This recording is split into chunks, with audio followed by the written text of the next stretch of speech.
আমরা বলেছি যে নির্বাচনের যে তারিখ ঘোষণা হয়েছে এটা আমাদের আমির জামাতের যে টাইমলাইন বলেছিল সেটাকে এটা স্যাটিসফাই করে এবং আমরা এই নির্বাচনকে ইতিবাচকভাবে দেখি।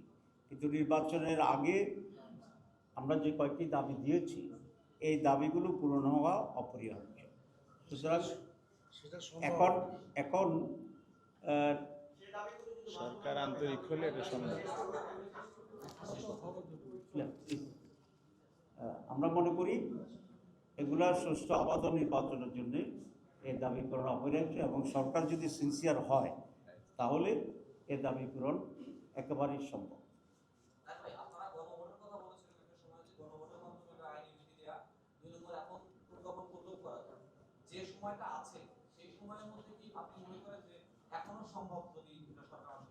জি, আমরা 3টি অল্টারনেটিভ কথা বলছি এবং যেগুলো আইন কাভার এর ভিতরে আমরা তো বলেছি এলএফও এই সিস্টেম আছে, আমরা বলেছি যে প্রজ্ঞাপন জারি করে এটা করা সম্ভব, আমরা বলেছি এখানে গণভোটের মাধ্যমে এটা সম্ভব।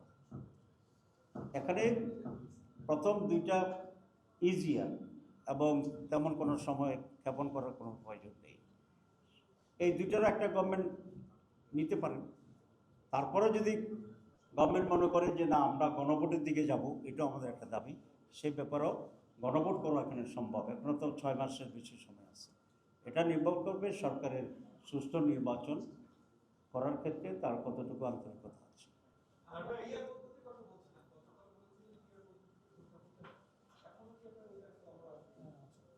জি, আমরা মনে করি পিআর পদ্ধতিটা হচ্ছে বাংলাদেশের সুষ্ঠু নির্বাচনের জন্য একটা মাইল ফলক হতে পারে।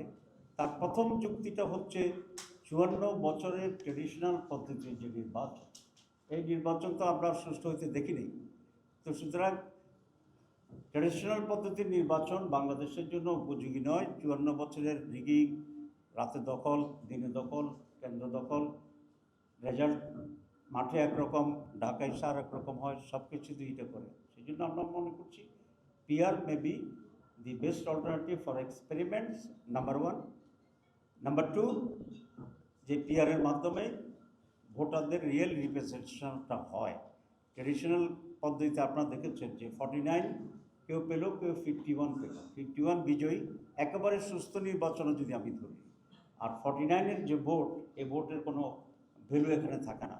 আমি যখন নির্বাচন করতাম লোকেরা বলে যে ভোট ফসাবো না, তখন বুঝতে পারতাম না। এখন বুঝি যে যেহেতু পিআর এটা কাউন্ট করার সুযোগ আছে, তো সেক্ষেত্রে আগেরটা তো পচার মতোই। আর পুরো হোল কান্ট্রি যে পরিমাণ সমর্থন মানুষের আছে একটা ন্যাশনাল নির্বাচনে বলুন, রিপ্রেজেন্টেশনে বলুন, পার্টি বলুন, সব জায়গাতে পুরো জাতির ভিতরে তার পজিশন কী, দ্যাট ইজ দ্য ইম্পর্টেন্ট এবং সেটা রিফ্লেকশন হবে। আমরা এখনও মনে করি পিআর পদ্ধতিতে বেস্ট পদ্ধতি। আমরা এই নিয়ে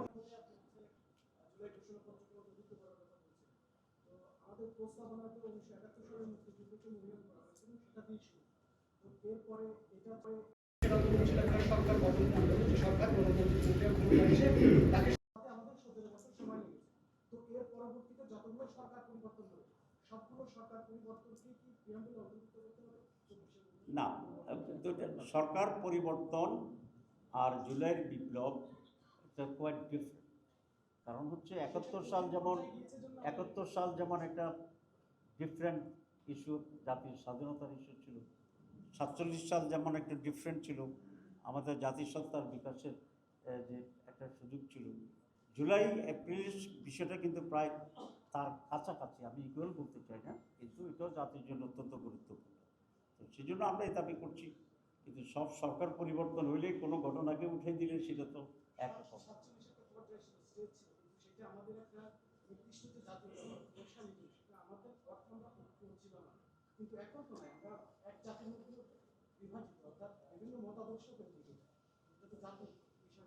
না, এটা মতাদর্শ কেন্দ্রিক। আর আমাদের স্বাধীনতার যুদ্ধ, ব্রিটিশ বিরোধী যে আন্দোলন, সে আন্দোলন থেকে আসছে, সেটা ইজ ডিফারেন্ট। আমরা এটাই মনে করছি। জি, থ্যাংক ইউ। আর কি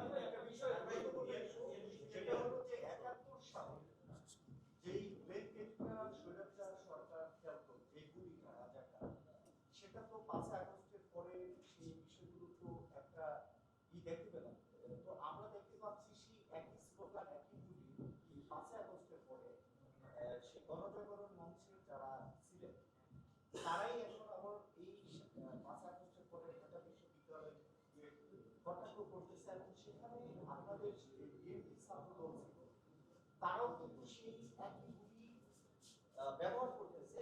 ইভেন সবচেয়ে বড় বিষয় তাদের যে সালাউদ্দিন তাদের চলছে তার ক্ষেত্রে সেটাকে এগিয়ে যাচ্ছে এবং এই যে মানে এবং আরেকটা বিষয় হলো যে 71 সালে কি জামাত ক্ষমতায় ছিল কিনা, বরং জামাত ছিল 6 নম্বর ছোটতে আর আওয়ামী লীগ 2024 ছিল রুলিং পার্টি। তো এত বড় একটা বড় মাপের ব্লেম কেন আপনারা বের করেন এবং এই যে কালের কণ্ঠ সহ বিভিন্ন কণ্ঠ যেভাবে আপনাদেরকে প্রতিদিন কটাক্ষ করে এই বিষয়ে আপনারা কোনো পদক্ষেপ নেবেন? না, আমরা তারা কেন সেই কথাটি আবার বলে সেটা জবাবটা তারাই দিক। এ ব্যাপারে আমাদের দিকে কোনো ক্লারিফিকেশন নেই। জি, ভাই তাহলে আমার প্রশ্নটা একটু ক্লিয়ার করুন। আপনারা পিয়ারের কথা বলছেন, পিয়ার পদ্ধতি না হয় তাহলে আপনারা আসলে নির্বাচনে অংশগ্রহণের ক্ষেত্রে আপনাদের অবস্থান কি হবে? না, আমরা আমাদের দাবি নিয়ে আন্দোলন করব, তারপরে পরিস্থিতি কি হয় তখন সেটা পরের বিষয়। আচ্ছা, যারা ডবল করছেন তারা করবেন না, আর দুটা প্রশ্ন নেবেন।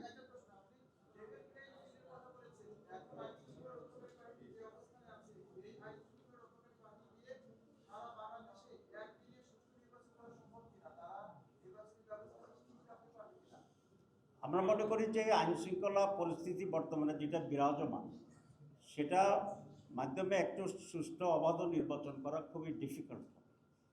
সেই জন্যই এখানে আমাদের পরিস্থিতির উন্নতি করা দরকার এবং যা যা পদক্ষেপ নেওয়া দরকার সবগুলি নিতে হবে। আমরা কিছুটা ইঙ্গিত এখানে দিয়েছি।